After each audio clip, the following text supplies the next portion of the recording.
धामी जी नमस्कार। ये वीडियो पूरी तरीके से हमारे उत्तराखंड के मुख्यमंत्री पुष्कर सिंह धामी जी को समर्पित है।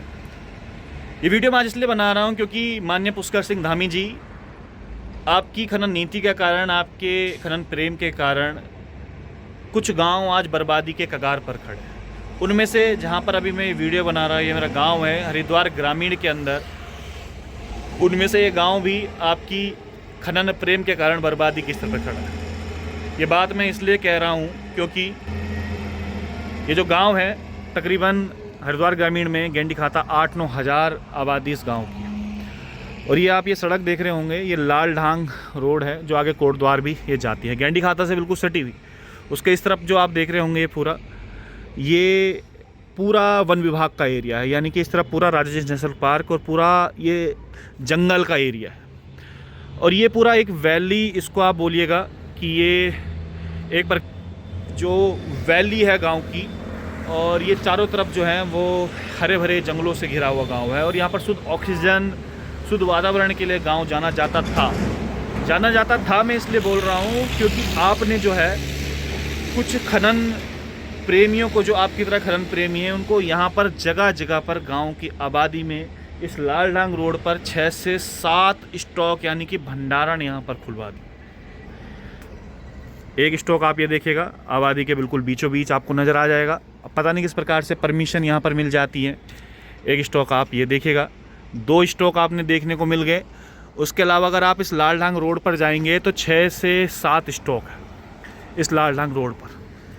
और यहाँ पर हालत यह है कि अगर आप घरों को देखेंगे तो यहाँ पर तकरीबन 1 इंच धूल जम जाती है सुबह से शाम तक। और खुद सोचिएगा जब यहाँ दीवारों पर इस प्रकार की धूल यहाँ पर जम जाती है तो जो यहाँ कर लोग होंगे उनके स्वास्थ्य पर किस प्रकार का असर पड़ रहा हो। यहाँ पर किसी के घर में छोटे छोटे बच्चे हैं, किसी के घर में बूढ़े माँ बाप हैं, कुछ उनको सांस संबंधित बीमारी है।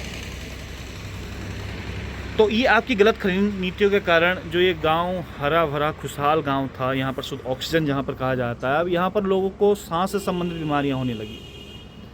यहाँ पर आपने केवल स्टॉक की परमिशन नहीं दी है, यहाँ पर आपने स्क्रीनिंग प्लांट की परमिशन दे दी है ईजी ऑफ डूइंग बिजनेस के नाम।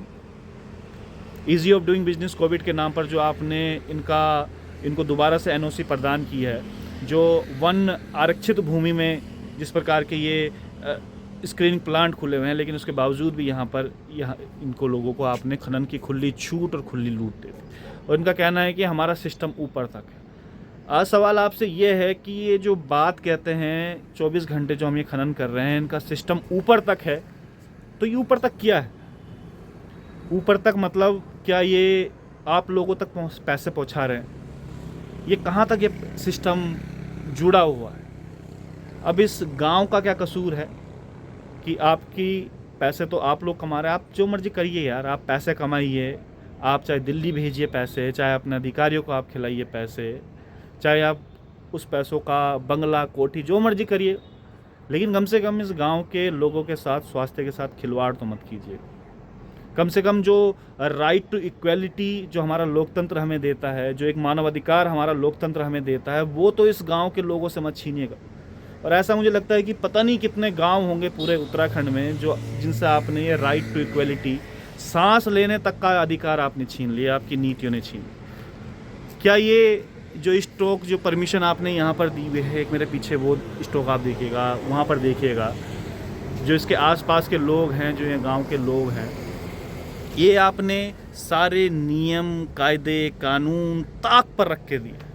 क्या एक मुख्य सेवक जो आप अपने आप को कहते हैं, उसकी यही भूमिका होती है कि अपने जिन्होंने आपको राजा बनाया है, जिन्होंने आपको सराखों पर बैठाया है, और उनके सर के ऊपर आपने ना जाने उत्तर प्रदेश से लाकर, दिल्ली से लाकर, हरियाणा से लाकर ये लोग यहाँ पर बैठा दिया है इनकी छाती पर। आज जो सांस लेना इन लोगों को मुश्किल हो गया। 2-2, 3-3 इंच की धूल जो है वो यहाँ पर आज घरों में आपको हर जगह देखने को मिल जाएगी।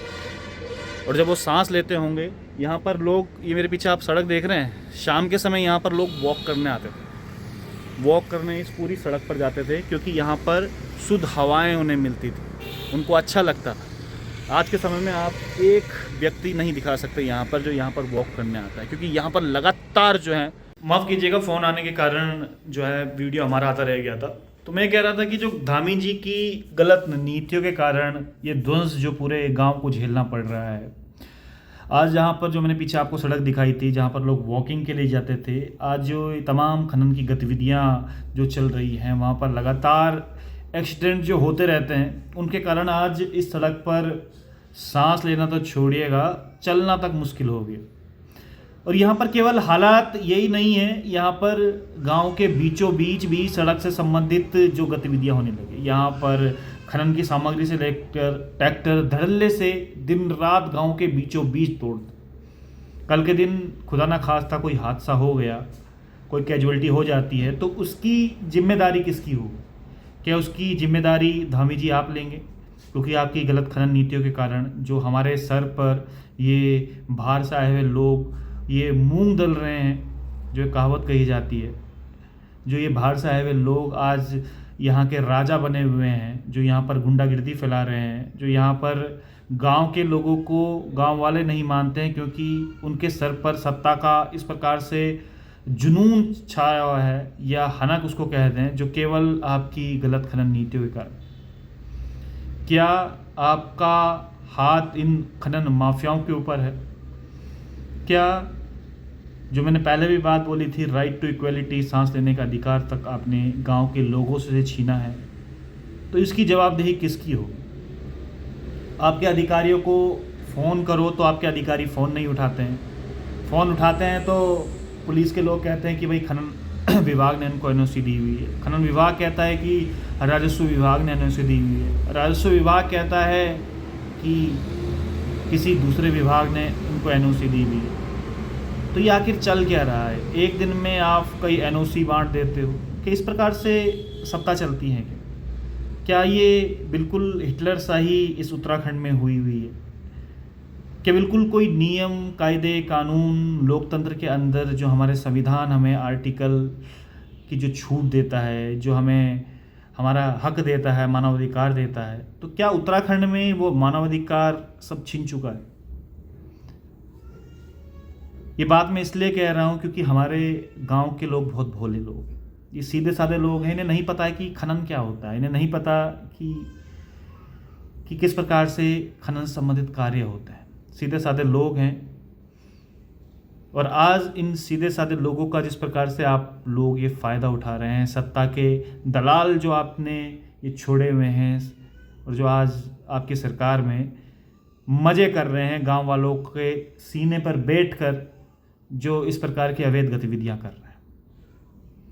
ये मत भूलिएगा धामी जी, ये सब कॉमन मैन है, और जिस दिन ये कॉमन मैन जाग गया, खुद सोचिएगा इस गांव की आबादी 9-10 हज़ार है, और आसपास की जो लोग पीड़ित हैं तकरीबन 30-40 हज़ार आबादी इस गांव के आसपास की भी होगी। और पूरे उत्तराखंड जो इन आपकी खनन नीतियों से परेशान है, पूरे उत्तराखंड ने जिस दिन आपके द्वार पर आकर, मुख्यमंत्री आवास पर आकर आपसे सवाल पूछ लिया कि धामी जी ये बताइएगा किस नियम, किस कानून के तहत जो आपने ये खनन की छूट और खनन की लूट की हुई है, जिससे एक आम आदमी का सुकून जो छीन लिया। जिस दिन ये पूरी आबादी आपके द्वार पर आकर सवाल पूछेगी कि धामी जी ये बताइएगा कि हम लोगों का क्या कसूर है जो हम लोग आज इस खुली हवा में सांस भी नहीं ले पा रहे, या धामी जी ये बताइएगा जो ये लोग आज हमारे मूल निवासियों से ये सवाल पूछ रहे हैं, ये बता रहे हैं कि धामी सरकार ने हमें एनओसी दी हुई है, तो किस नियम, कायदे, कानून के अनुसार आपने एनओसी दी? तो उस दिन मुझे लगता है कि धामी जी बड़ी मुश्किल में आप और आपकी सरकार पड़ जाएगी। तो इसलिए मैंने ये पूरी वीडियो केवल आपको समर्पित की है, ताकि समय रहते चेत जाइएगा। नहीं तो इन कॉमन मैन जो ये आम लोग हैं, जिस दिन ये जाग गए तो उस दिन न ये कुर्सी रहेगी, न इस कुर्सी की हनक रहेगी। जय हिंद, जय उत्तराखंड, नमस्कार।